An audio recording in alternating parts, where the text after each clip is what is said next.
umaskini ni roho na kufanikiwa ni roho. Ni roho.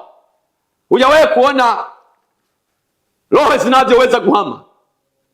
Huwezi ukashangaa mtu kama baba ni daktari, huwezi kushangaa miongoni mwa watoto akawa daktari. Utashangaa. Ile roho inatembea. Kama baba alikuwa ni mwalimu, utashangaa vipi kuona na watoto apatikane mwalimu?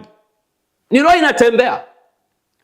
Sina hata walioko kwenye siasa huko, huwezi kushangaa. Kwa kama wewe ni mlevi, pia nao ni roho pia. Usishangae watoto wako ni walevi kwa sababu imetoka kwako wewe. Kama wewe ni mzinzi, yote ina hamu hivyo hivyo. Haleluya. Kwa pia mafanikio ni roho, inawezi kasafiri. Maandiko yanasema, tuliona ni mapenzi ya Mungu uache ulisi kwa watoto na watoto wa watoto wako wapate pa kuanzia. Sio unakufu na waachia watoto madeni, unakufu na waacha watoto kwenye nyumba ya kupanga. Ni laana hiyo. Kwa nini wewe usipate kipande cha ardhi ambako watu napoondoka wanabaki watoto wako salama?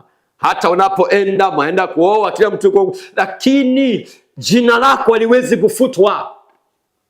Tuliona miongoni mwa watoto kwenye Biblia waliandamana watoto wa kike mpaka wakapata ulisi wao kutoka kwa baba alishakufa.